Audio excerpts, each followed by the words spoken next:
Estamos começando mais um Politeia, que é pura política nesta noite de domingo. Nós continuamos fazendo a nossa série de sabatinas aqui com os governadoriáveis. Estamos recebendo aí desde o dia 20, né, candidatos ao governo do estado de Goiás. A gente quer conhecer um pouquinho mais do perfil, quer saber o que esse pessoal tem de projeto, de proposta para o povo goiano, quais são as ideias, quais são aí as intenções relacionadas ao povo goiano, goianiense, né? Especialmente aqui da Grande Goiânia também, onde nós estamos no canal 5. Você pode nos acompanhar na TV aberta e também pela NET, lógico, se você tem a NET e quer, de repente, nos acompanhar. Estamos no canal 17 aqui em Goiânia e no canal 9, aliás, no canal 4 lá em Anápolis. Nós tivemos umas mudanças, né? Canal 4 em Anápolis agora. Em Águas Lindas também estamos em canal aberto, no canal 15. E, claro, em cadeia com a Rádio Aliança Notícias 1090 AM.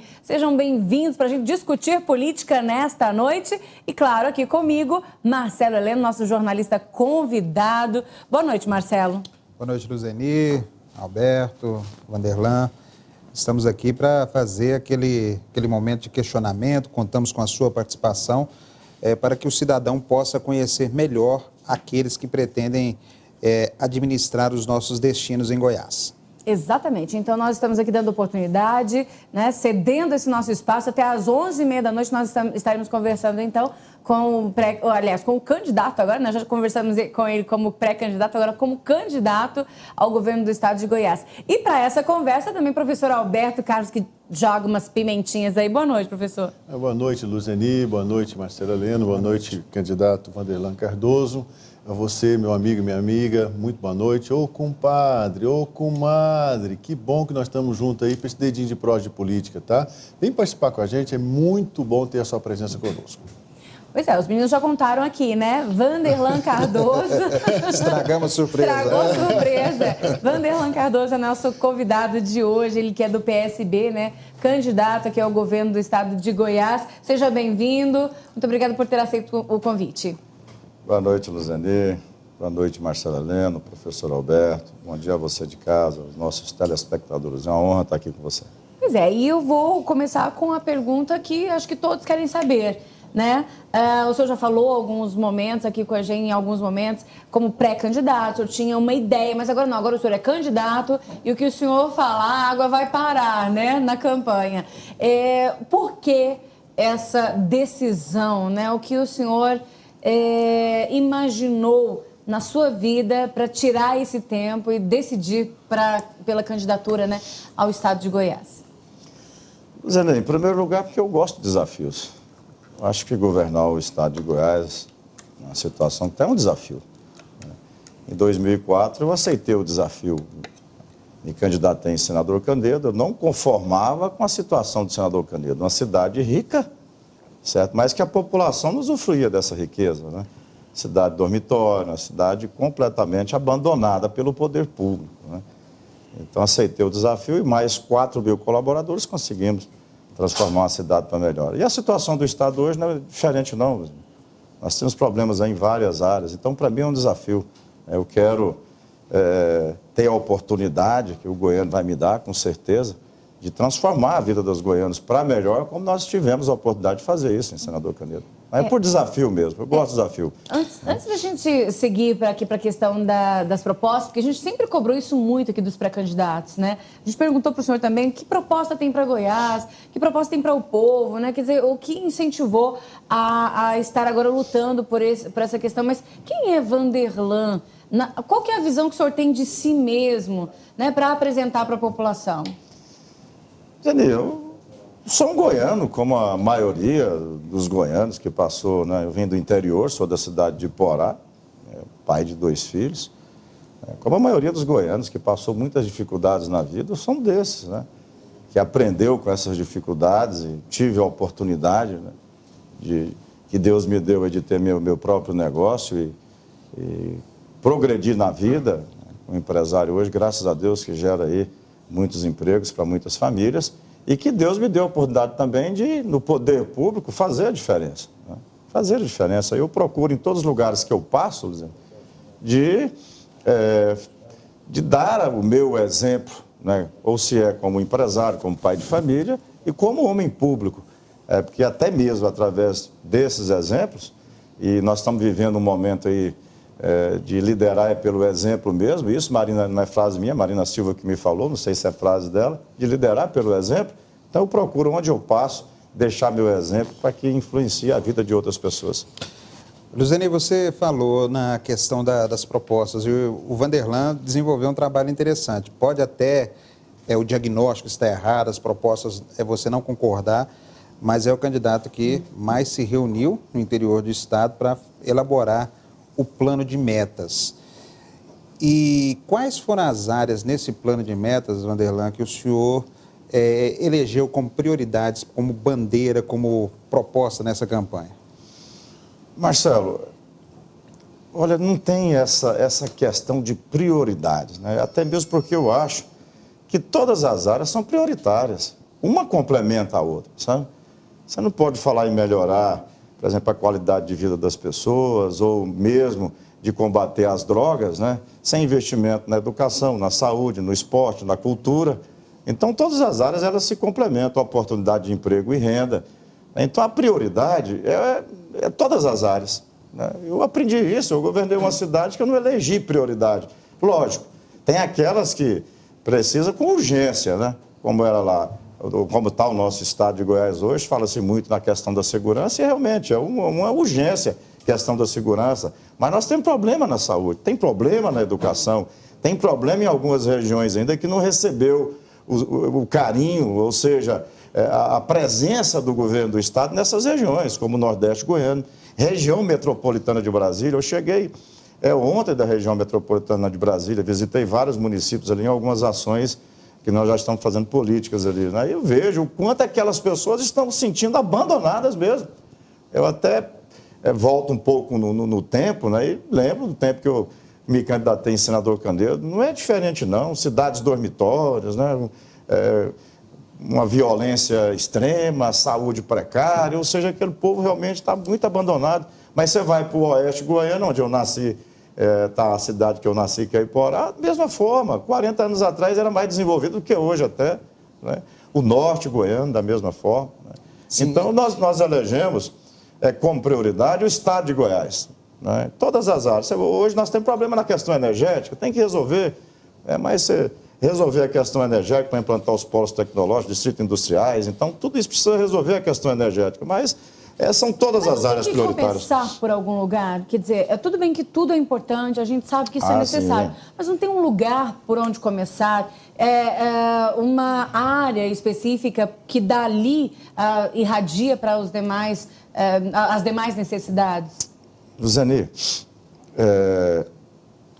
acho que somos o único candidato que há muito tempo, né, elaborou o diagnóstico, fez o diagnóstico do Estado e fez um plano de metas em cima da realidade do Estado.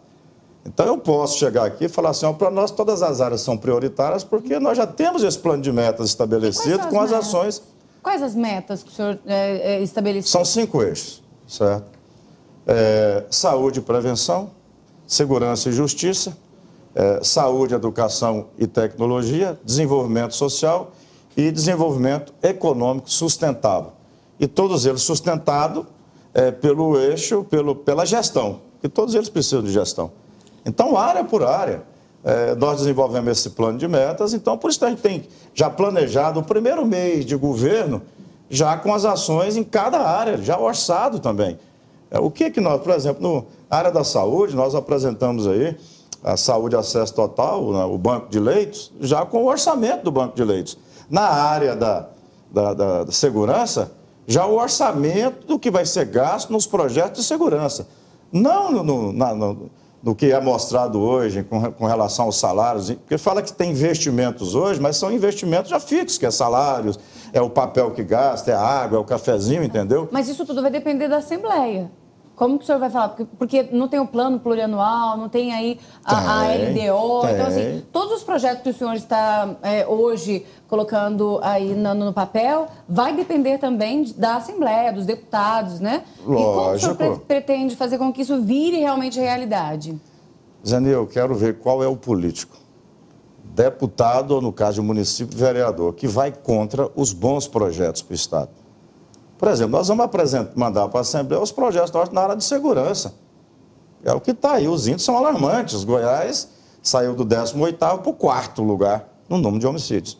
Eu quero ver qual que é o deputado que vai contra. Qual que é o deputado que vai contra o banco de leitos? Que é para comprar leitos na iniciativa privada pelo Estado de Goiás, o que está sobrando, tanto leitos normais como leitos de UTI. Certo? E a contrapartida? Muitos exigem contrapartida. Muitos... A contrapartida, eu vou apoiar o senhor, mas o que o senhor vai fazer por mim? Muitos deputados dizem isso. Mas olha... Eles barganham mesmo, isso não é... Muitos já vieram aqui, já falaram isso pra gente. Como que o senhor pretende lidar com essas situações? Essa pergunta fizeram para mim em 2004, quando eu me elegi. Qual vai ser a barganha com os vereadores? Eu falei, não vai ter barganha, nós vamos apresentar o projeto para a população. Você pode ter certeza que nenhum deputado vai querer ficar de fora de uma administração em que está sendo aprovada pelos goianos. Eles não querem o melhor para os goianos, não é isso? Então, nós vamos estar apresentando propostas que vão de encontro com o que o povo quer, com o que o povo precisa. Vanderlan, dando uma olhada no seu plano de metas, o senhor vai muito na linha do que vem sendo dito pelo candidato a presidente do seu partido, Eduardo Campos, de que muito já foi feito, mas é preciso avançar, é preciso fazer algo diferente, porque esse modelo já está esgotado. Me parece que é isso. Nesse diagnóstico que o senhor faz do plano de metas em Goiás, e é natural, o senhor como candidato de oposição, existem críticas ao atual trabalho que vem sendo feito e o senhor mostra perspectivas. A impressão que a gente vê é que está tudo destruído, é isso mesmo? É a visão que o senhor tem em relação à gestão estadual? Ou existem alguns pontos que o senhor considera como relevantes, considera como se salvam da atual gestão? Olha, em primeiro lugar, Marcelo, eu não coloco dessa maneira, que está tudo ruim, que está tudo destruído, de forma alguma, certo? Eu sou oposição ao governo que aí está. Eu tenho que pontuar o que eu não concordo e apresentar as propostas. Eu não sou daqueles que chegam e dizem, olha, quanto pior, melhor para nós. De forma alguma. Não trabalho dessa maneira, entendeu? Agora, tem coisas que eu não concordo. Aí eu tenho que dizer, olha, na área da saúde, eu não concordo com a forma que está sendo gerenciada aí, que foi passado para as OS. Né? No nosso governo, vai funcionar dessa maneira. Mas entendeu? Eu não concordo com a terceirização ou com a forma de terceirização? Com a forma que foi feito. Não tem fiscalização. Se você for pegar o Conselho Fiscalizador, um dos membros do Conselho faz parte da cúpula do PSDB, do partido do governador, ou seja, ele mesmo está fiscalizando. Então é a forma, tem que ter mais transparência, o povo tem que saber quem são os fornecedores, qual é o custo que está comprando os medicamentos, ou seja, de um modo geral, como é que era a saúde, o que melhorou e o que aumentou de custos. Né? Eu não sou favorável a esse modelo que foi colocado aí. Isso aí eu sou claro, desde o primeiro... Então, com as OS? Não é questão de acabar, chegar e falar assim, eu vou acabar com as OS, a forma que foi feito com as OS no estado de Goiás, quem falar que vai acabar com as OS, entendeu? E como é que fica a saúde? Do dia para a noite você vai montar esse quebra-cabeça? Todos os funcionários da saúde está em desvio de função. O que nós vamos fazer é chamar esse pessoal para ele estar junto lá fiscalizando e do nosso modelo de gestão, com transparência total. E aos poucos nós vamos recompondo esse quadro que foi colocado em desvio de função e está em outros órgãos. Nós vamos recompondo. Agora o custo-benefício, certo? De um OS, tem muitos lugares que funciona bem. Qual que é o custo-benefício? O que baixou de custo e o que melhorou de serviço? Mas o que a população está vendo, e inclusive nas pesquisas, é de que realmente está fazendo um efeito positivo. Qual pesquisa, né? Luzandir? Procura para uma pessoa que está há 2 anos e meio, que está esperando uma cirurgia de próstata, por exemplo. Pessoas que eu estou encontrando aí, andando pelo estado de Goiás, que tem 3 anos esperando por uma simples cirurgia de catarata. Que melhorias são essas? Cadê o Hospital de Santo Antônio?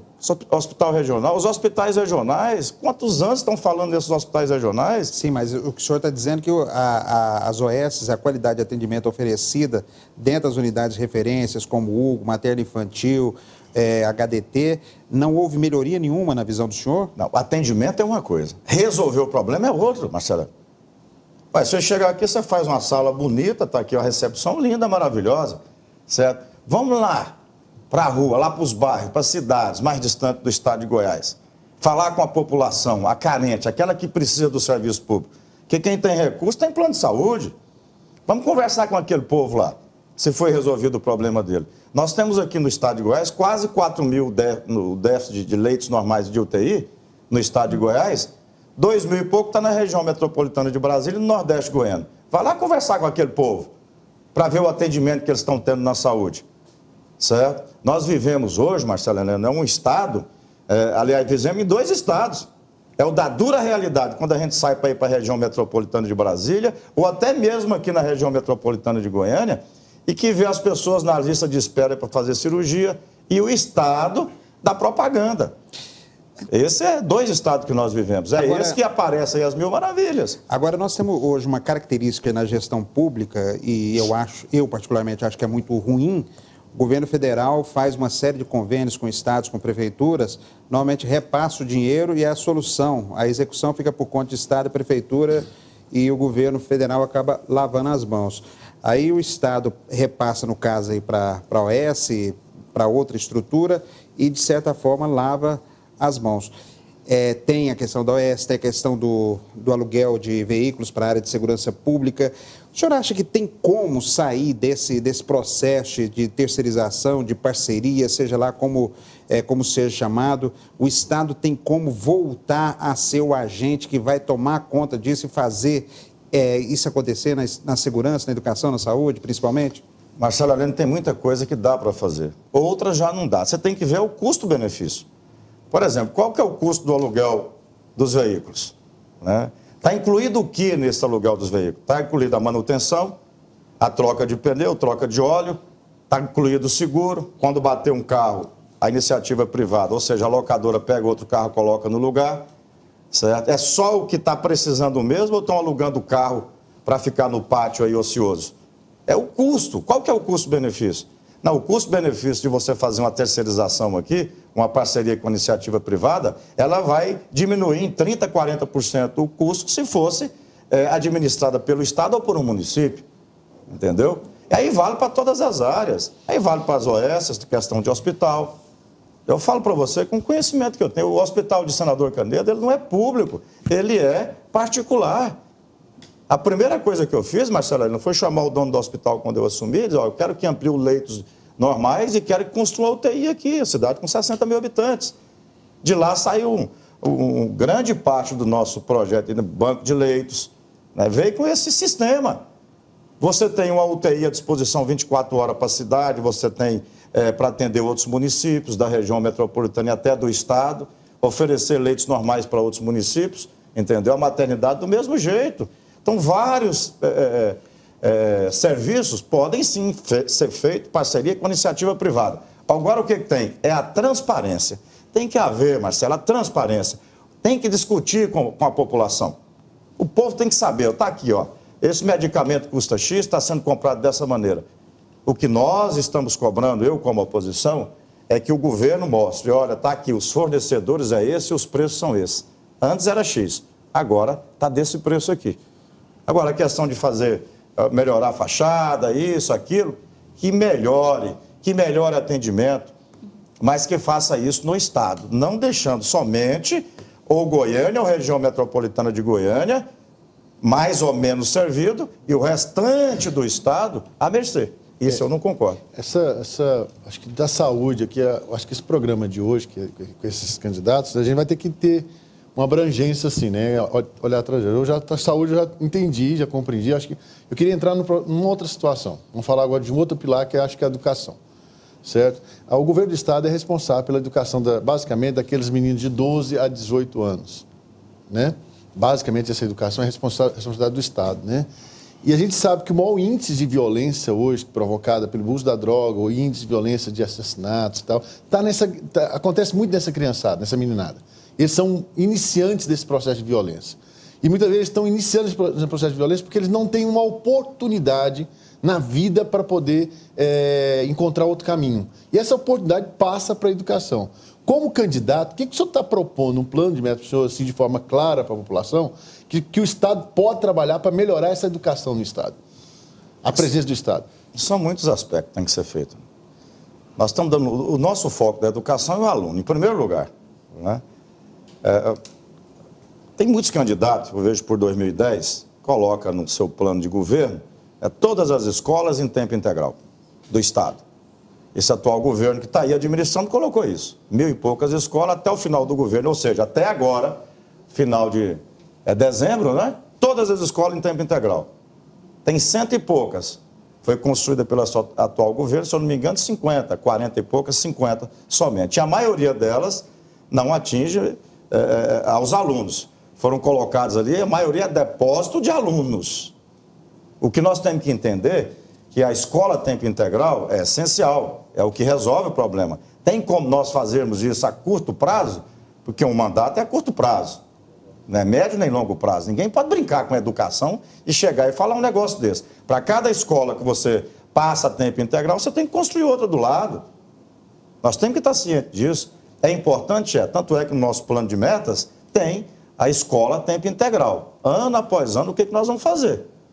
Quantas escolas vai passar? Enquanto isso, nós temos que resolver o problema, ou parte do problema, certo? É o aluno. O que nós estamos apresentando? O aluno em tempo integral.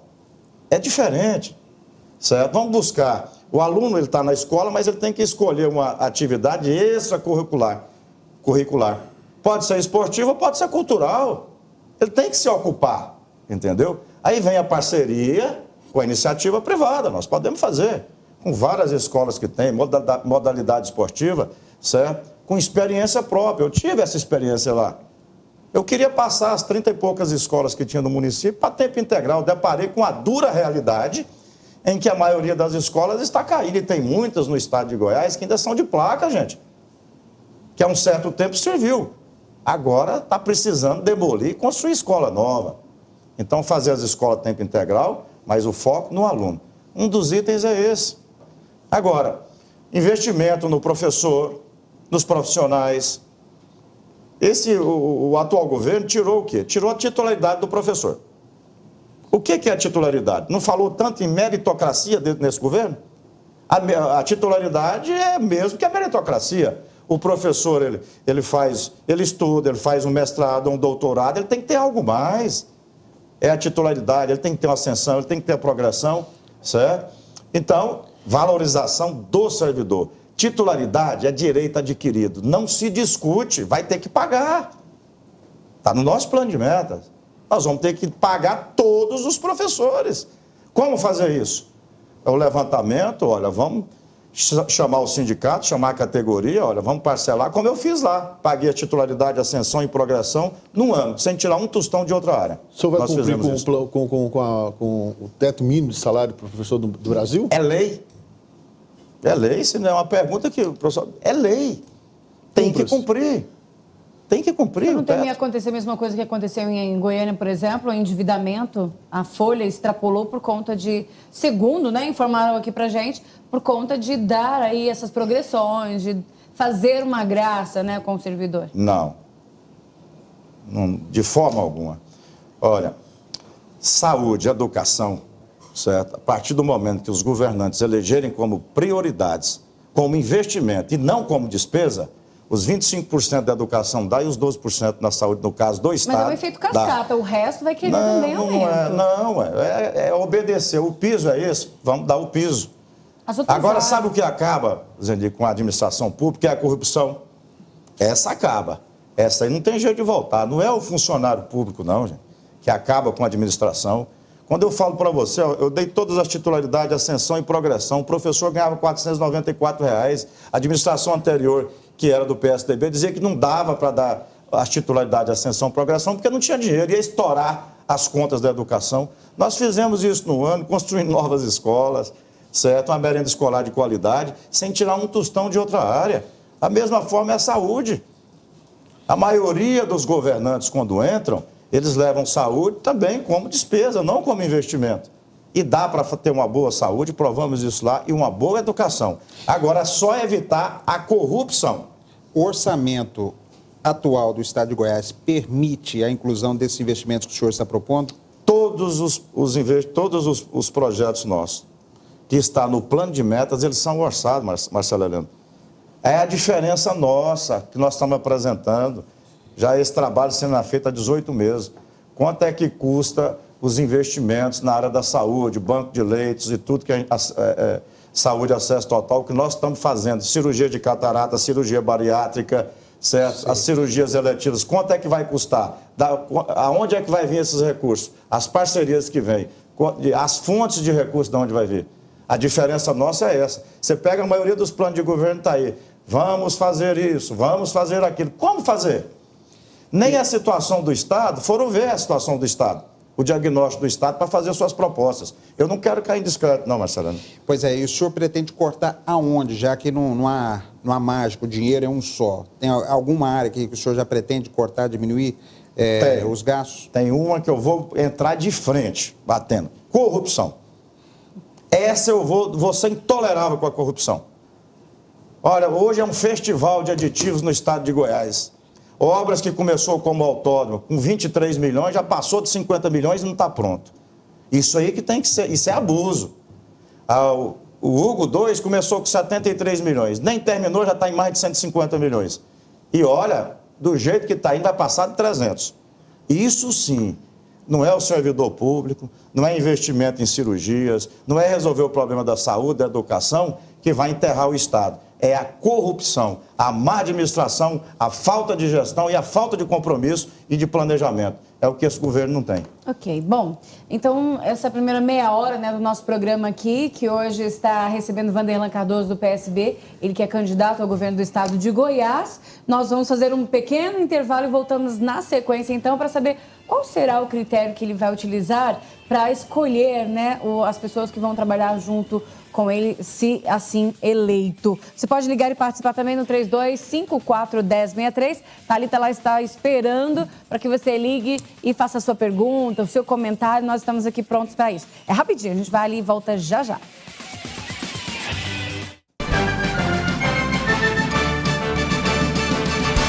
Voltamos com Politec, é pura política, nesta noite de domingo, hoje recebendo Vanderlan Cardoso, ele que é do PSB, candidato ao governo do estado de Goiás. Nós estamos fazendo várias sabatinas aqui com os candidatos, já recebemos Marta Jane, agora estamos recebendo Vanderlan e temos toda uma série até o dia 7 de setembro, né, dos candidatos vindo até aqui, né, no nosso programa, que foi inclusive acordado. Nós tivemos uma reunião com os assessores, foi feito um sorteio, né, dessa ordem de vinda deles até aqui ao nosso programa. E eu deixei uma questão, né, e já muitas participações também, mas eu quero que o senhor responda agora sobre aquela pergunta, né, de como o senhor pretende escolher os seus comandados, né, as pessoas que vão estar junto do senhor, qual vai ser o critério? Para mim não vai ser difícil, não, porque nossa composição partidária ela é pequena, nós temos só 3 partidos.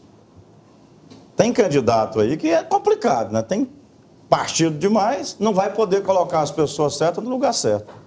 Então, nossa composição vai ser técnico onde tem que ser cargo técnico e político onde tem que ser político. Porque tem coisa que só o técnico resolve e tem coisa que é só o político que resolve.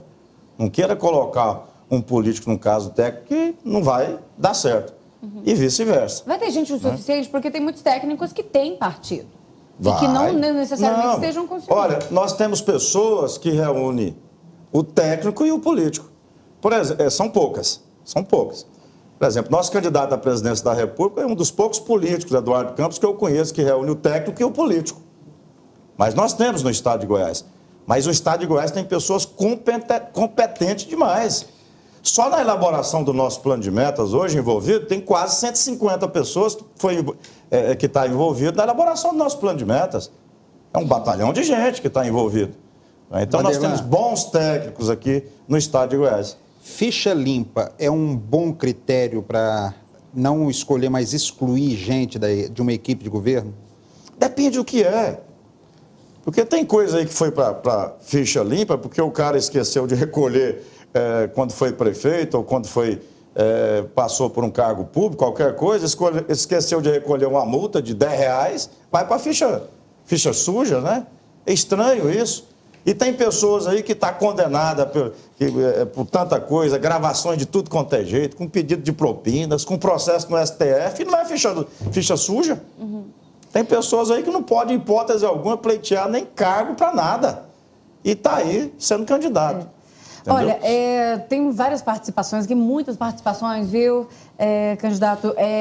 Bruno Araújo, de Anápolis, né, tá aqui participando com a gente. Maione Padeiro também, né, de Aparecida de Goiânia, parabenizando o programa. O Wilson Paiva, do bairro Cardoso 2, também dizendo que acredita no projeto do senhor. Hélio Bento da Costa, do residencial Veredas dos Buritis, esse que eu vou deixar a pergunta dele. Ele está dizendo que gostaria de saber qual que é a proposta que o senhor tem para resolver, né? Não amenizar, ele quer uma solução para o problema da insegurança aqui no estado de Goiás. Agir com pulso. Dá realmente autoridade para os nossos policiais, né? Com planejamento, investimento no serviço de inteligência das polícias. Nós estamos apresentando a Força Estadual de Segurança, que é um dos itens. A inteligência policial, investimento no serviço de inteligência. Nossas polícias, elas têm que ser munidas desse serviço. É o serviço de inteligência que vai passar para a Polícia Militar, a Polícia Civil, onde é que estão os bandidos, as quadrilhas que estão roubando, assaltando e roubando veículos. Na nossa capital tem dia que é 44 veículos, os homicídios. E vai colocar esse pessoal aonde? Aonde? Vai o quê? Vai colocar esse pessoal, as cadeias estão abarrotadas. Não, mas aí já é outro item. Nós temos aí como um projeto aí com relação às cadeias, construir cadeias e centro de inserção, não presídio, esse nome é forte, centro de inserções, onde já estão até copiando nossas ideias. Nós apresentamos no plano de metas já há algum tempo, entendeu? Já estão copiando a nossa ideia, onde o centro de inserção com distritos industriais do lado, não aquele amontoado de gente com 1.500, 2.000 pessoas, mas menores, fácil de administrar, entendeu? E a participação da comunidade, das ONGs, das igrejas, pode estar participando. Eu acredito muito em projeto quando a população participa. A iniciativa privada pode participar da gestão dos presídios, na visão do senhor? Pode participar. Vamos ver os critérios, um estudo mais aprofundado, entendeu? Vamos ver como é que vai ser, qual o custo que vai ser, que vai ter, qual o índice que vai ter de recuperação dessas pessoas, porque hoje as pessoas estão entrando, está saindo pior do que estão entrando, entendeu? São depósitos de presos, amontoados de presos, né? Qual que é o trabalho que faz hoje com a família dos presos? Em São Paulo, quem está cuidando da família dos presos é o comando, aquele comando que tem lá, criminoso que tem. Em Goiás, daqui a pouco está da mesma forma. Qual o trabalho que tem hoje do governo do estado para cuidar das famílias? Porque a pessoa está presa, mas tem mulher, tem filhos, tem que cuidar, tem que olhar, tem que dar assistência. Então, logo vai ter aí o comando criminoso cuidando dessas pessoas e vai ficar pior. O reeducando, ele tem que ter essa oportunidade de entrar lá dentro e sair realmente recuperado. A sensação de insegurança que a população tem hoje em Goiás, ela exige que haja um trabalho firme, como o senhor está colocando na área de segurança, e não há outro caminho hoje para combater isso, a não ser repressão mesmo, tem que ter pulso e tem que reprimir, como o senhor está colocando. E normalmente o comando da segurança pública é reservado a um policial de carreira, seja militar ou civil. O senhor tem exemplo ou exemplos de pessoas que têm perfil para desenvolver esse comando de pulso hoje em Goiás, na área de segurança? Tem muitos. Nossas polícias são muito competentes. Muito competentes. Agora, os critérios que tem ali, muitos deles, para escolha, são só políticos. Quem tem que escolher o comandante é a tropa. A tropa tem que escolher qual que é a pessoa, o que ele representa dentro, qual que é a ficha dele dentro das polícias. É a tropa que tem que escolher, entendeu? Agora, quando eu falo de ação no serviço de inteligência, na segurança, é você levar efetivamente... Porque eu vejo alguns candidatos aí já estão colocando, dobrar número de efetivos. Dobrar número de efetivos vai resolver? Se dobrar o número de efetivos? Se não tiver investimento em tecnologia, se não tiver investimento em condições para o policial ir para as ruas, ir para a rua com esses carrinhos mil, o bandido está andando aí, é de carro, não é nem 2.0 mais, é quase 3.0, carros possantes. Né? Então vai chegar à conclusão, nós vamos repor através dos concursos públicos, está tudo orçado no nosso plano de metas. Mas nós vamos estar fazendo de acordo com a necessidade, depois de ser implantado, o serviço de inteligência, a Força Estadual de Segurança, certo? E o investimento em tecnologia, para baratear o custo da segurança e, ao mesmo tempo, diminuir os índices alarmantes que está o nosso estado de Goiás, principalmente com relação a homicídios. Eu estou vendo o governo aí comemorar porque morreu só 58 pessoas. Será que aquela mãe daquela jovem que morreu ontem é a 12ª vítima desse marginal que está aí matando mulheres? Ela está comemorando alguma coisa? Está comemorando alguma coisa? Não está comemorando, gente. O que está acontecendo com o nosso serviço de inteligência que não chegou ainda, não descobriu quem que é esse cidadão? Sabe por quê, Marcelo? Era só 60 homens, a maioria está em desvio de função. Está em desvio de função. Aí não chega nas quadrilhas, essas que estão roubando aí as propriedades rurais. Não chega, estão assaltando, estuprando as pessoas, batendo, levando os seus pertences, entendeu? Você acha que houve um jornal aí esses dias, colocou um repórter investigativo para mostrar como é que funcionava o roubo de veículos em Goiânia. E houve aquela matéria. A encomenda primeiro é para quem que é, quanto que custa um carro popular, R$200 a encomenda, carro melhor, R$500, e é encomendado para o usuário de crack, e assim por diante, receptadores e tudo. Um repórter fez isso. Você imagina 150 homens no serviço de inteligência, se nossas polícias não vão chegar aos verdadeiros criminosos que estão agindo impunemente no nosso estado de Goiás. Sabe por quê, Marcelo, professor Alberto e Luzeni? Porque o crime organizado está infiltrado no nosso estado. O governo está sem moral para colocar as pessoas certas no lugar certo. Fez compromisso demais na eleição passada e compromissos econômicos. O João Gomes, lá do Papillon Park, ele está entrando numa outra questão que é da energia, né? O setor energético, especialmente a CELG. Ele pergunta o que o senhor pretende fazer com essa situação. João Gomes, a CELG, como Cachoeira Dourada, Cachoeira Dourada, nós choramos Cachoeira Dourada há alguns anos. Foi vendida, foi embora, era uma das fontes de recursos e de aplicação na nossa rede, né? Dinheiro que vinha de Cachoeira, oriundo de Cachoeira Dourada, investia nas redes de transmissão e nas subestações. Foi embora. Bem, aí veio a CELG. Acabaram com Cachoeira Dourada e vão detonar agora a CELG. Conseguiram acabar com a CELG. Através de propagandas absurdas, farra nas prefeituras, patrocinando shows em prefeituras, patrocinando modalidades esportivas fora do estado, certo? Então essa farra toda, compromissos políticos lá dentro, cargos políticos, compromissos políticos, acordos políticos jogados dentro da CELG. Então a CELG vem ao longo dos anos se acabando, sem gestão, sem planejamento, comprando por um preço alto, certo? Foi embora, não adianta, nós só temos 49% hoje das ações, e essas ações não valem nada. Mas o problema está aqui no estado de Goiás. O problema é nosso, foi nós que criamos esse problema. Não vamos jogar a culpa em governo federal, como está jogando agora a segurança, jogando outras questões. O problema está aqui, nós vamos resolver.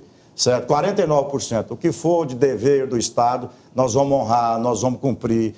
Se tiver que buscar financiamento, não tiver dinheiro em caixa, nós vamos buscar. Dinheiro do próprio Tesouro Estadual, parceria com os empresários. Nós vamos ter que resolver o problema da CELG, senão nós não vamos nem poder apresentar, se nós não tivéssemos apresentado no plano de meta a questão CELG, os polos tecnológicos, os distritos industriais, os arranjos produtivos locais, melhorar a segurança, melhorar a saúde, porque tudo nós dependemos de energia. Então, uma das questões sérias, para curtíssimo prazo para se resolver, é a questão energética. Hoje estamos com um rombo de 6 bilhões aí de reais, o acordo inicial que era favorável ao Estado, porque por vaidade política não foi honrado por esse atual governo. E disse que ia resolver o problema no primeiro mês, e não resolveu. Então tem que parar muito com garganta, Hoje está muita garganta aí, expondo as coisas muito fácil e não resolve. E joga depois, o problema não é meu. Agora é Eletrobras, vou lavar as mãos. É o que está acontecendo no estado de Goiás. Vamos assumir as nossas responsabilidades. O problema da selva no estado de Goiás, nós vamos fazer a 4 mãos, vamos buscar parceria com a iniciativa privada, governo do estado, governo federal, chamar as prefeituras, aquelas que têm condições de pagar o que está inadimplente. É uma força-tarefa, mas vamos resolver o problema. Pois é, candidato, aqui tem outras participações também, vamos registrando, né? A professora Aparecida de Araújo aqui conosco, a questão dela já foi resolvida porque ela falava aqui sobre titularidade, né? Então o senhor já falou. O Wilson Bomprez também, grande abraço, suplente de vereador lá de Aparecida de Goiânia. O Hilton Rodrigues Franco, do setor Sudoeste, a Marlene Mendes, do setor Coimbra, o Gildásio Xavier, de Nerópolis. E eu queria que deixar uma pergunta do Raimundo Batista, ele é do setor Fama. Ele diz, sabemos que muitos candidatos entram na disputa para provocar um segundo turno, né? E depois, então, negociar para esse momento, né? Ganhar, de repente, cargos, né? Ganhar algo em troca. O que o senhor pensa a respeito dessa situação, dessas barganhas, né, eleitorais? Raimundo, é interessante essa pergunta sua. Isso mostra que o eleitor, que vocês, não estão alheios à questão política. Está observando tudo. Quando eu falei que nossa composição partidária era só 3 partidos, porque realmente há muito disso. Olha, quantos presidentes de partidos e quantos partidos, Raimundo veio reunir comigo, agora, antes de fechar as coligações, a pergunta primeira não era o que você tem na área da saúde ou da segurança para resolver os problemas do Estado, não. O que você tem de projeto é o que nós vamos ter no eventual governo seu, de cargos, disso e daquilo, entendeu? Benesses próprias, entendeu? O povo está cansado disso. O que eu penso a respeito disso é uma falta de consideração, falta de vergonha na cara. O pessoal não acordou ainda, viu que as coisas estão mudando.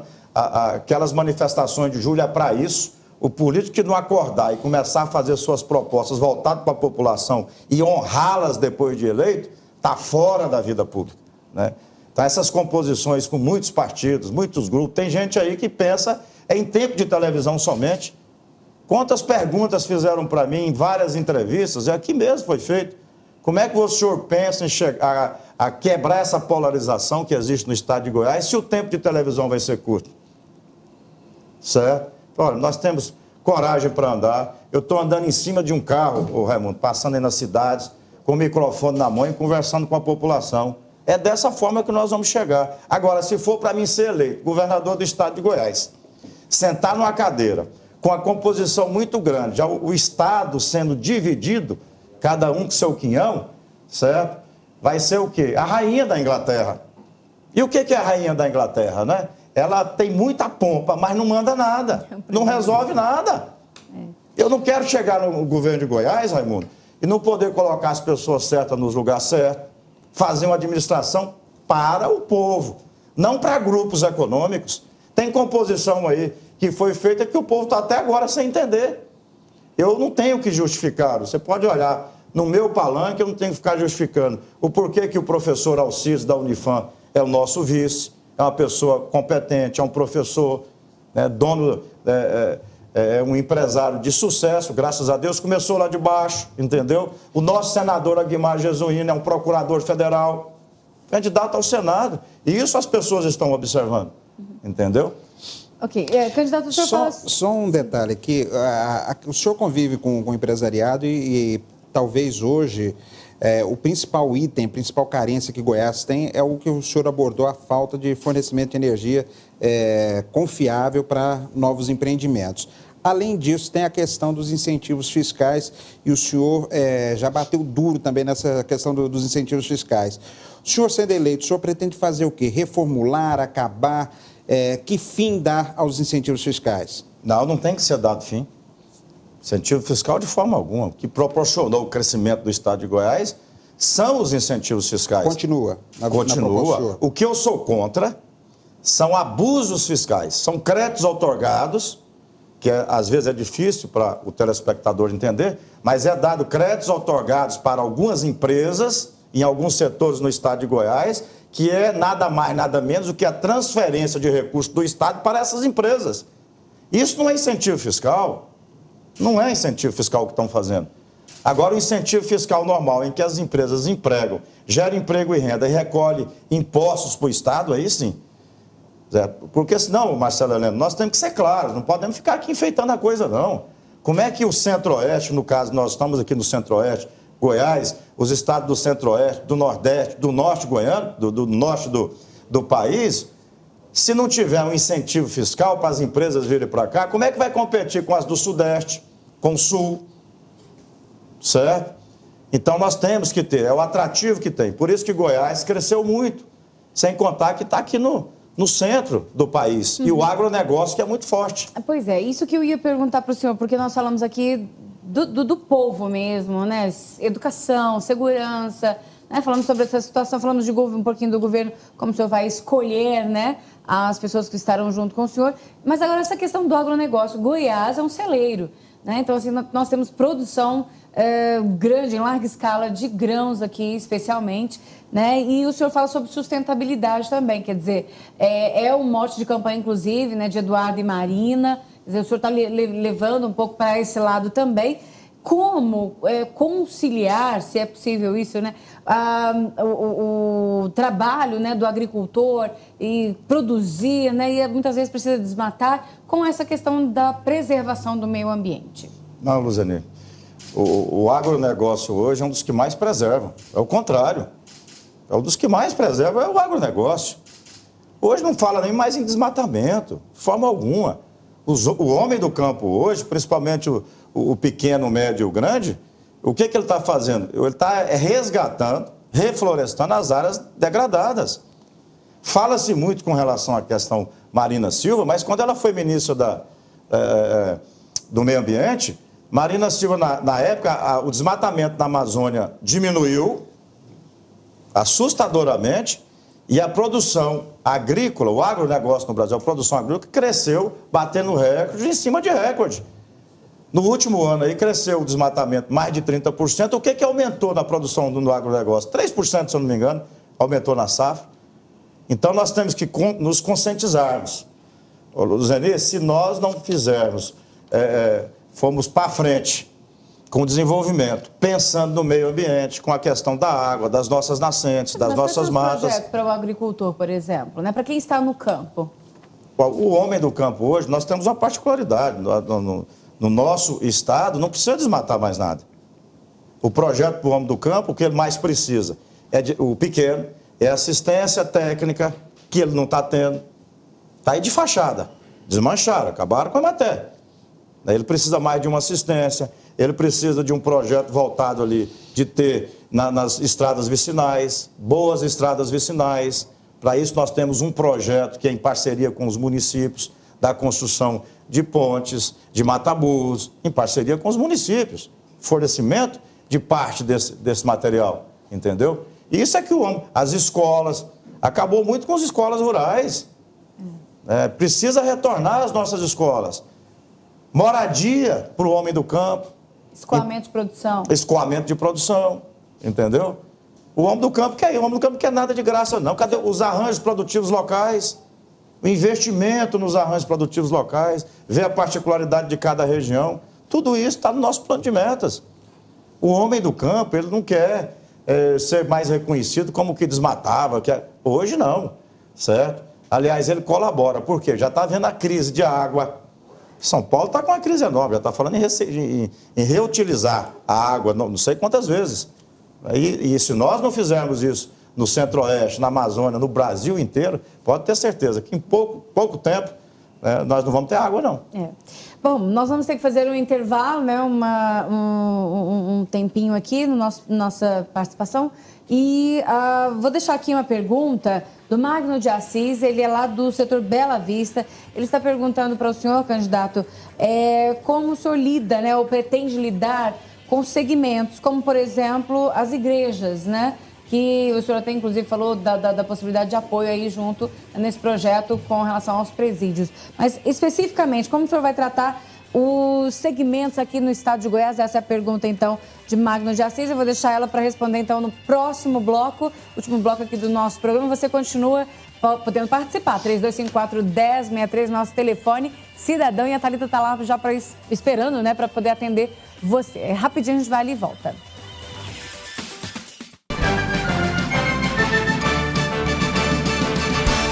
De volta com o Politeia, que é pura política, neste domingo, registrando aqui as participações. Muito obrigada, viu, pelo apoio, né, aqui ao Politeia. Muitas pessoas ligaram, né? Não dá para a gente fazer todas as perguntas, vamos passar aqui para que ele coloque, né, para que o candidato coloque aí na sua campanha, tá bom? João Peixoto, grande abraço lá da Vila Pedroso, Glauco de Souza também do Jardim Itaipu, bem pertinho aqui da gente, o Cid de Souza lá do Jardim Guanabara, o Roberto Ramos do setor aeroporto aqui em Goiânia, o Luizão, que é ex-prefeito de Aragoiânia, o Paulo de Tarso Silva do Jardim Nova Esperança também em Goiânia. E a gente vê que não é só aqui, né, o pessoal da região metropolitana, tem gente fora também, viu? Candidato participando conosco, né, dando apoio, alguns criticando. E eu vou passar tudo para o senhor depois, mas eu quero deixar aqui uma pergunta do Ronan Nunes, da cidade de Jardim. O senhor começou falando a respeito dessa visita que fez ali à região do entorno, e ele quer saber quais são as propostas, então, para resolver o problema, né, ou os problemas da região do entorno, que é, inclusive, um grande, né, público votante nessas eleições. Zeni, você tinha feito uma pergunta antes, que era do Mário. Sobre a questão de parcerias. Ah, sim, Mário, é verdade, do Magno. Segmentos, isso, dos segmentos e também aqui certo? do Ronan, isso. Do Ronan, eu respondo a do Mário. Ok, né, vamos lá primeiro. Bom, Mário, primeiro, eu acho que essas parcerias com os segmentos, elas têm que ser feitas. E são parcerias que deu certo para mim, quando eu administrei senador Canedo, e com certeza vai dar certo no Estado. Por exemplo, nós temos no nosso plano de meta, um dos itens para tratar com relação à questão drogas, já recuperando, não tratar o problema lá na raiz, não. A raiz é você investir no policiamento, nas nossas fronteiras, não deixar entrar droga no Estado. Mas uma das parcerias é com as ONGs que hoje trabalham com as casas de recuperação, e é independente, Mário, se é católico, se é evangélico, se é espírita, aquelas que realmente trabalham e conhecem isso. Eu sou contra esse modelo do CREDEC aí, porque é milhões e milhões que está sendo investido para construir um CREDEC, certo? A manutenção é outro absurdo para recuperar 90 pessoas, certo? Então nós vamos fazer essas parcerias com as casas de recuperação para o tratamento do dependente químico, que já ficou provado. E isso eu tenho conhecimento de causa, que eu trabalho nisso há mais de 20 anos. O índice de recuperação chega a ser até 80% dessas pessoas que fazem esse tratamento nas casas de recuperação, independente de qual que seja, certo? Então, eu vou trabalhar dessa forma, independente, gente, também. Fala muito da questão das minorias, né? Eu quero ser o governador para todos. Eu não vou ficar escolhendo bandeira. Eu nunca neguei a minha fé administrando o município de Senador Canedo. Eu sou evangélico. Mas ali eu tive a aprovação de 96,7% daquela população, certo? E ali a maioria é católica, tem espírito, tem pessoas até que não tem fé nenhuma, não professa fé nenhuma, mas eu administrei para todos. Da mesma forma, eu quero administrar o Estado de Goiás. Você eleito, sendo eleito, você é eleito pela população. E eu vou procurar trabalhar com todos. Entorno. Região metropolitana de Brasília. Ali, Marcelo Helena, o pessoal não gosta nem de ser chamado de região do entorno, porque já é uma região, quando fala entorno, porque já é uma região esquecida. Nós já apresentamos aqui um dos itens, que é o que eles clamam ali, que é na questão da saúde, o banco de leitos. O banco de leitos vai ser implantado em Brasília, nós vamos começar comprando parte dos serviços na área da saúde no Distrito Federal. Aqueles hospitais que estiverem ali ociosos, que quiserem vender por um preço justo parte desses serviços, que, aliás, o banco de leitos nosso já está sendo copiado pela atual administração. Vocês viram anunciar aí 10 leitos de UTI neonatal. Eu fui criticado porque coloquei esse projeto, banco de leitos, pelo ex-secretário de saúde do Estado, o Falheiros. Fui criticado. E ontem, foi anteontem, já está apresentando, o governo do Estado apresentando que já comprou 10 leitos na rede particular. Nós vamos na área da saúde na região metropolitana de Brasília dessa forma. Agora, na área da saúde, certo? Banco de leitos. Com relação ao transporte coletivo, que naquela área é o que mais o povo reclama, viu? Junto com segurança e saúde. Transporte coletivo, certo? Entre 40% a 50% dos problemas do transporte coletivo dá para se resolver com os distritos industriais nas regiões, nas cidades, o polo tecnológico, investimento no comércio e no serviço. Com experiência própria que eu tive aqui. Senador Cadeiro era cidade dormitório. Firmar as pessoas ali. Entre 40% a 50% dos problemas do transporte coletivo já se resolve aí. E lá eu não entendi até hoje, porque aquela rede férrea que tem ali, professor Alberto, ela não está funcionando para o transporte público. Faltando apenas fazer alguns a mais para atender aquelas cidades ali. Agora, dos principais itens que nós vamos, das nossas propostas, vamos implantar imediato, é a concorrência pública para que mais companhias, mais empresas do transporte coletivo possam operar naquela região. Certo? Esse é um dos itens que nós temos ali. O restante, problema de água terrível naquela região, problema de água, falta muita água. Problema energético ali não é diferente daqui, muito problema de energia.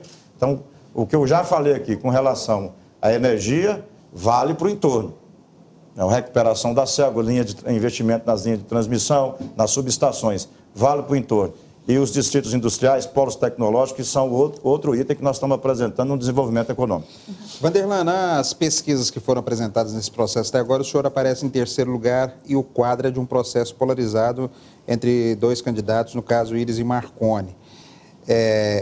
O que o senhor pretende fazer para mudar essa realidade e conquistar mais eleitores, principalmente no momento em que o eleitor parece cansado da política, não quer ouvir falar do assunto e as campanhas precisam ser... o eleitor exige que as campanhas sejam mais criativas. O que o senhor está fazendo para avançar nesse quadro de intenção de voto? Marcelo Heleno, nós temos as qualitativas que nós temos, já mostra que nós temos condições, que já apresenta, já mostra o candidato Vanderlan Cardoso já quebrando essa polarização. Então nós temos condições sim. Se você voltar a 2010, a polarização muito forte em 2010, nós saímos em cima da hora. Tivemos quase 20% dos votos. E ela estava bem polarizada. Eu totalmente desconhecido. Então, nas qualitativas, nas pesquisas qualitativas que nós temos, já mostra que nós já estamos quebrando essa polarização. E é dessa forma, trabalhando, fazendo as nossas caminhadas e as correatas pelo estado de Goiás, apresentando as propostas, vindo no programa com vocês aqui que tem audiência, falando das nossas propostas, com coragem, sem ter que baixar a cabeça. Dessa forma, nós já vamos, aliás, o eleitor está cansado dessa polarização, que simplesmente, nas discussões, eleição após eleição, é as mesmas. Quem acabou mais com o Estado, quem vendeu mais isso, quem destruiu aquilo, certo? É o que nós estamos vendo. As discussões são as mesmas, se você for observar. Não, foi você que vendeu mais aquilo. Não, mas você acabou com isso, você acabou com aquilo, não sei o quê. O eleitor cansou disso.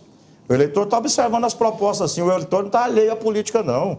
Como muitos falam. Sim, mas assim, a pergunta assim, a gente sabe que havia um governo aqui, e não era polarizado, né? Tinha um reinado aqui e veio alguém, tomou esse reinado, né, e polarizou a política do estado de Goiás, que é o atual governador Marconi Perillo, e ele veio com alavanca na época. Ele tinha, a lei eleitoral possibilitava ele usar aqueles artifícios que ele utilizou, né, de humorista, tá, e tudo mais, e aquele negócio todo. Qual que é a alavanca principal, assim, de Vanderlan para ir para um segundo turno e ganhar as eleições? Qual é o ponto, assim, que o senhor acredita que vai alavancar realmente o nome do senhor?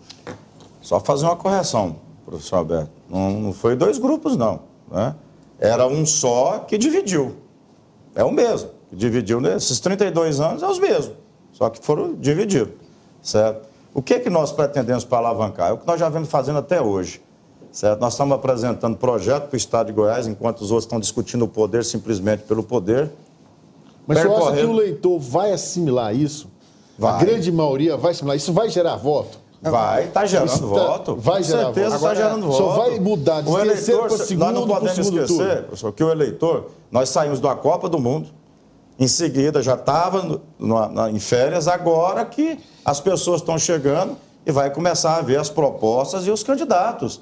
Tanto é que em todas as pesquisas, a gente concordando ou não, mas o fato é que quase 70% das pessoas ainda não tem candidato, não escolheu o candidato. Agora, se quase 70% não escolheu, é porque não querem mais os dois que são mais conhecidos, devido a essas discussões que vêm ao longo das últimas eleições. Dois processos o senhor lembrou que em 2010 já tinha essa polarização, o senhor apareceu em cima da hora, fato novo, mas o senhor tinha estrutura de uma candidatura de governo, apoiada pelo governo da época. O que vai ser diferente agora? O que permite o senhor dizer que agora vai ser diferente? Em 2010 o senhor não tentou isso? Marcelo, primeiro, deixa eu só fazer outra correção, certo? Em 2010 eu tive o apoio do governador Alcides Rodrigues. O governo não. O governo não estava comigo. A estrutura do governo estava apoiando o atual governador. E vocês sabem disso, vocês da imprensa sabem disso. Então não tive. E a campanha nossa de 2010 com relação agora, a campanha nossa em 2010, ela foi muito mais simples do que essa agora. Essa nós já estamos... Eu não fiz pré-campanha. Há 18 meses eu estou elaborando já, fazendo a pré-campanha, elaborando um diagnóstico Goiás, um plano de metas, percorrendo todo o estado de Goiás. Teve muitos municípios que em 2010 eu não fui. Não tive condições de ir. Então, completamente diferente de 2010. Hoje eu me sinto até muito mais preparado do que 2010. Essa coligação pequena do senhor não pode prejudicá-lo? Não, hoje ela está sendo benéfica para nós. Por quê? Porque nós não temos que ficar justificando, dizendo que quem está em cima do nosso palanque está andando conosco. E muitos aí vai ter que ficar justificando. Mas você fica muito difícil de arrebanhar as pessoas, de chegar a mais pessoas, não? Claro, é a população. O que interessa para nós é o povo, é a população. Em 2004 eu fui eleito, ninguém queria ficar nem perto de mim. Para ser vice lá foi a coisa mais difícil achar um vice. Porque disse que não tinha condições, porque a máquina do município era muito grande. E na época era o mesmo governador que está aqui hoje, que era o governador do estado, apoiando o candidato dele lá. E nós fomos com o povo. Nós fomos com o povo. É o que eu vou fazer agora. Eu estou andando as cidades, em cima de um carro, conversando com o povo. Eu quero ter o povo do meu lado.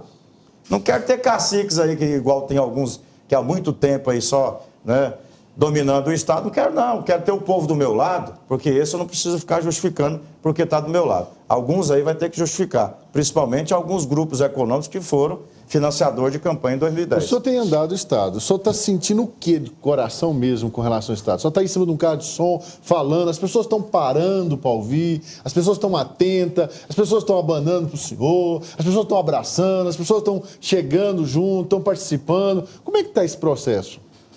Até eu convido, para que você vá conosco numa dessas correadas nossas. Está aceito o convite. Certo?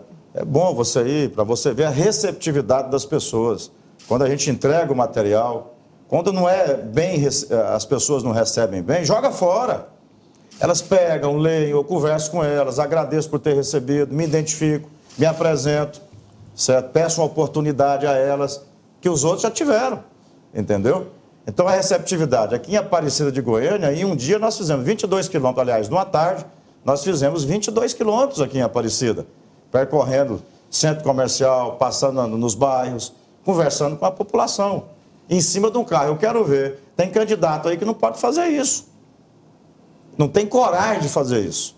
Subir num carro e conversar com o povo. Chegar nos terminais de passageiro, igual eu cheguei, nos terminais de passageiro, parar em frente e conversar com o povo.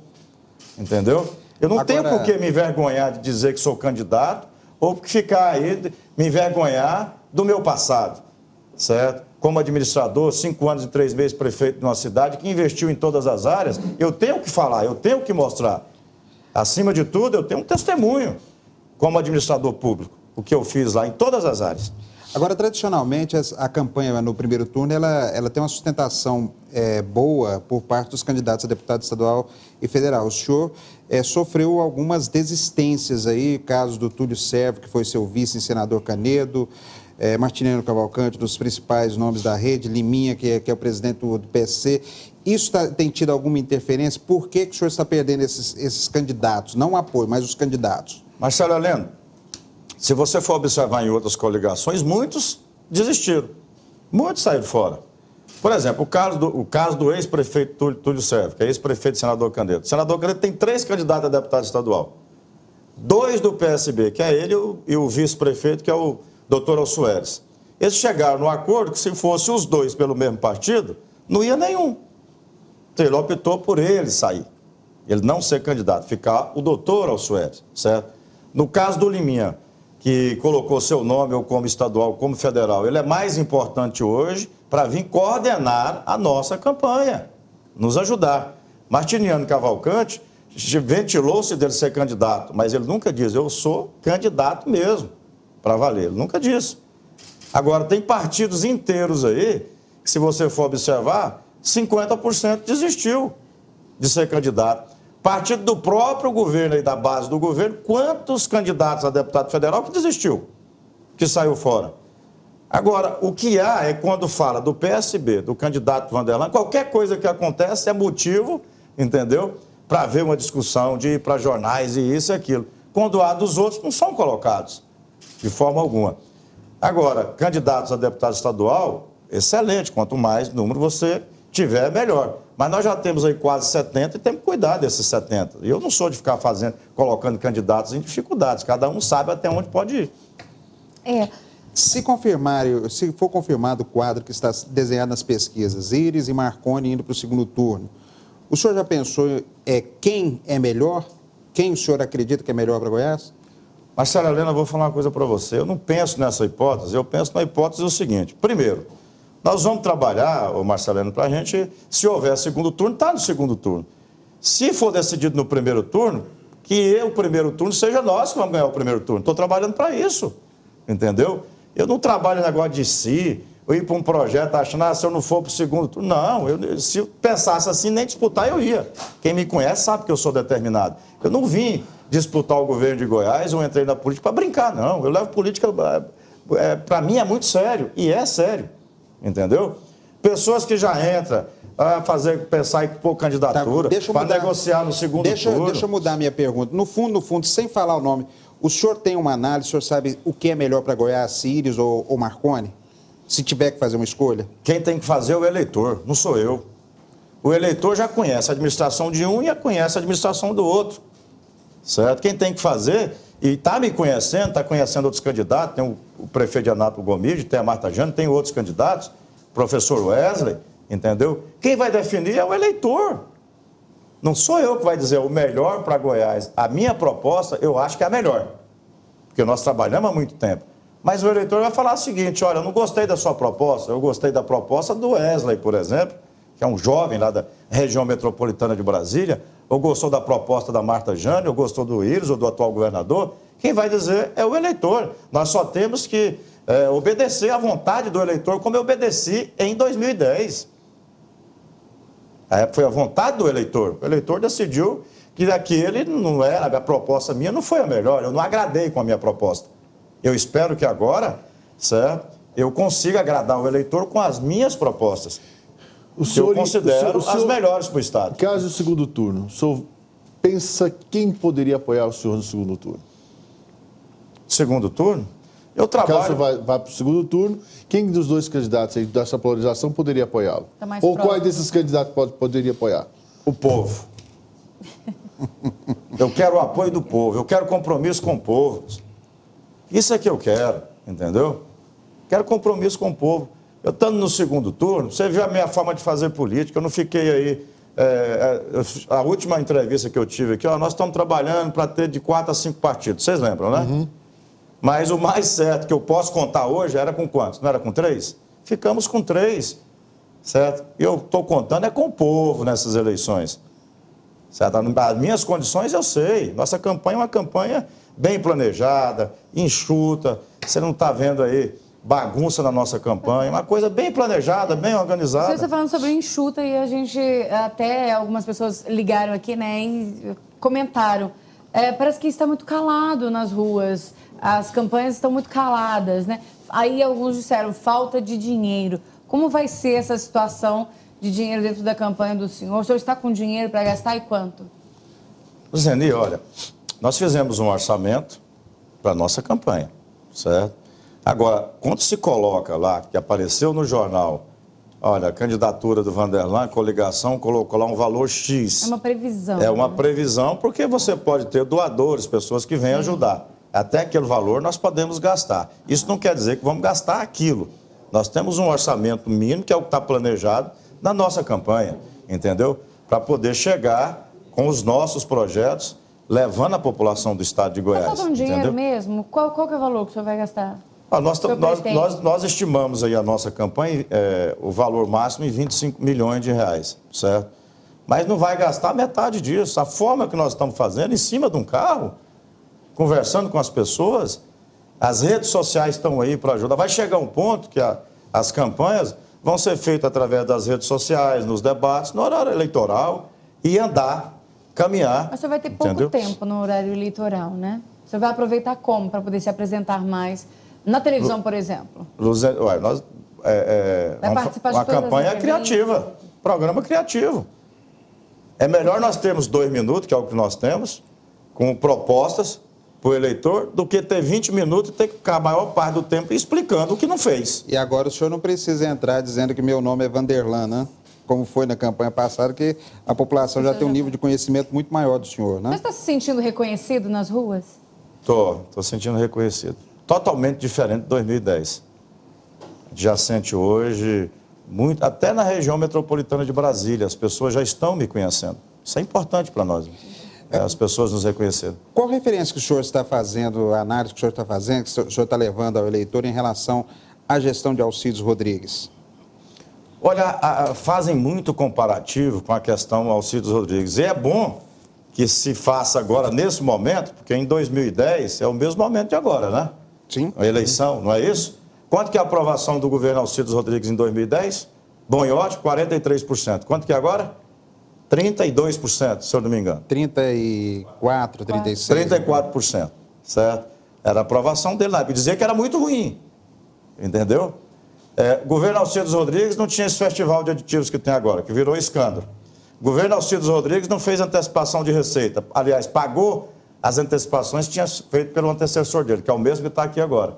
Então, um comparativo muito bom. Agora vamos passar pela gestão, falar em gestão do governo Alcides Rodrigues para esse atual. A negociação que o governo Alcides Rodrigues fez da CELG e essa atual negociação da CELG agora. Quanto foi o prejuízo para o estado de Goiás? Alguns bilhões de reais de prejuízo. Então, eu tenho o prazer de ter ele me apoiando. Ele não é candidato, mas está me apoiando, certo? E a população do estado de Goiás hoje está reconhecendo que ele recebeu um estado totalmente destruído, preparado, não era para entregar para ele, era para a oposição, que ele ganhou, não acreditavam que ele ganhava a eleição, e ele ganhou, foi preparado para entregar para a oposição. E que ele deu conta do recado, certo? Faltou mais investimentos, mas ele não teve condições de buscar R$1 de empréstimo. Okay. O senhor, em nenhum momento da pré-campanha, nem o senhor, nem o Caiado, negaram a amizade, o respeito que o senhor nutre por ele pelo senhor, e por decisão do Caiado, vocês estão em caminhos separados nessa eleição. O que ficou dessa discussão e dessa, digamos, separação política do senhor e do Caiado? A amizade, que para mim é o mais importante. Nós temos que ter posição política. E isso o Ronaldo tem e eu tenho. Então nós nos respeitamos muito. Inclusive ontem nós tivemos no casamento de uma filha de um amigo nosso, doutor Auro Ludovico, que é sobrinho, casado com a sobrinha do Íris. Certo? Nós tivemos no casamento ontem da filha do doutor Auro e conversei com ele, cumprimentei muito, conversamos. É um amigo que eu fiz na política, uma pessoa que eu gosto. E que muitos, na época, quando nós fizemos a composição, falavam isso, aquilo, mas uma pessoa que eu respeito, que eu gosto e que faz política. Ok. Não dá mais para a gente perguntar, já nosso tempo esgotou, são 11 horas e 25 minutos. Vamos para os finalmente, então, do nosso programa. Quero agradecer muito aqui a participação de todos vocês, né, que estiveram aqui conosco, só lembrando alguns nomes, né? Jean Serra Dourada, Marilda Bueno, Paulo Roberto dos Santos, Valdivino Cândido, né, o Antônio Alves e várias outras pessoas também que estiveram aí ligando, né, participando. Vou passar... Zeni, eu não posso, vai coçando na hora. O senhor pediu voto para o Caiado nesse encontro de ontem? Não, até mesmo porque ontem tá o candidato da coligação, o Íris estava ontem, né? Não. Eu sou Perdeu uma chance, não pode perder chance. Mas Aqui no ar fica complicado, né? Porque está em outra coligação. Mas em outras oportunidades já esse voto já foi pedido. Ótimo. Muito obrigada por ter vindo, né, ter atendido aí o nosso chamado mais uma vez. Boa sorte para o senhor, nós estamos aqui à disposição e a gente vai acompanhar, viu? Aí, para e passo, como estão não só a candidatura do senhor, mas dos demais também. Eu agradeço, Zeni, a você, ao Marcelo Heleno, que faz cada pergunta, tem hora, né, Marcelo? O professor Alberto, quero agradecer o Maione Padeiro, que ligou, né, o Wilson, o Hélio, o João Gomes, a Aparecida, são as pessoas, o Mário, o Luizão, ex-prefeito de Aragoiânia, que ligou, é meu amigo, um abraço, Luizão. A você, telespectador de casa, eu quero me dirigir a vocês agora, dizer que tudo que nós falamos aqui, com relação ao nosso plano de metas, foi feito com muita responsabilidade. E eu quero pedir a vocês essa oportunidade que já foi dada a outros, né? Os tiveram a oportunidade, fizeram a seu tempo, mas essa alternância de poder, ela faz parte da democracia, ela é boa para a democracia. E eu aproveito e peço o seu voto. Vanderlan Cardoso, número 40. Obrigada, Marcelo. Marcelo hoje estava apimentando aqui, né? O professor ficou mais calado hoje. Eu fiquei cutucando ele aqui. Ficou cutucando, né? Ele me passou a cola. Ele me passou a cola, tá bom.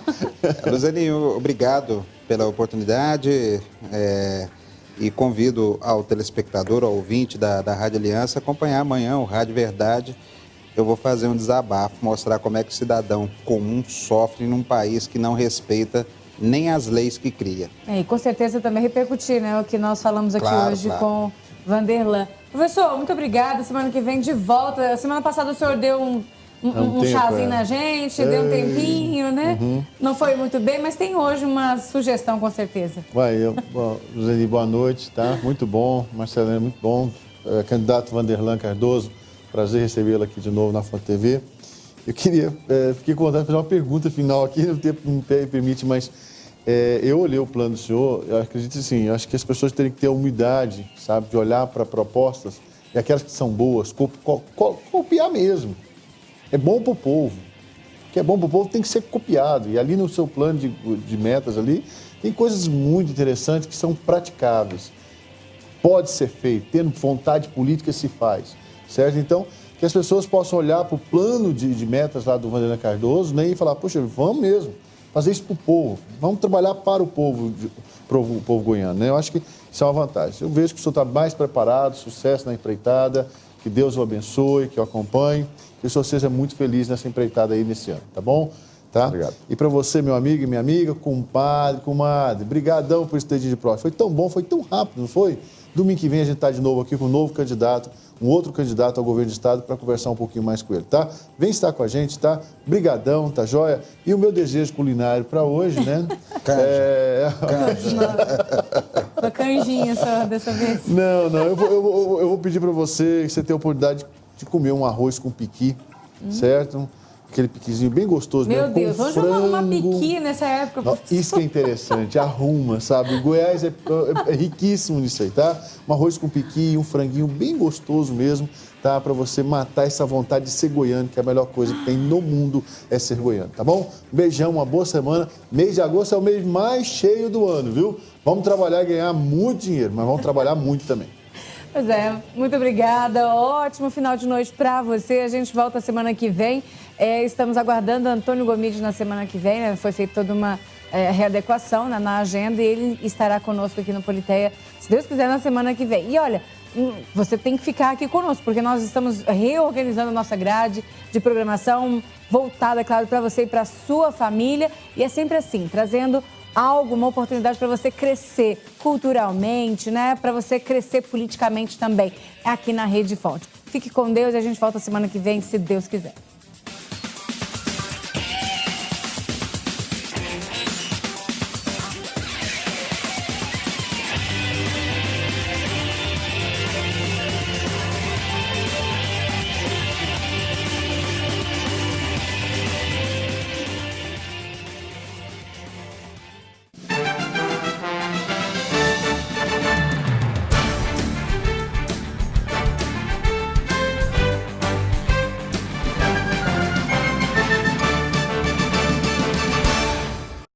A sua Fonte FM, sempre pensando em você, vai sortear um Hyundai HB20 Comfort 0 km. Modelo 2014 Flex Power branco, motor 1.0, com som básico, emplacamento e tanque cheio. Para participar, o ouvinte da Rádio Fonte FM terá que anotar o horário de 5 buzinas em um mesmo dia, na programação da 103,7. E também responder a pergunta: qual é a rádio número 1 nas promoções? Rádio Fonte FM 103,7 ou outra? Participe, boa sorte! Sorteio dia 2 de setembro, às 9h30 da manhã. Promoção válida para Goiás e Distrito Federal. Apoio Bless Cosmetics. Viva o sucesso. Seja Bless. Jaiara Shopping. 3315-8609. Oferecimento Eletrosom. Preço é o mínimo que a gente faz.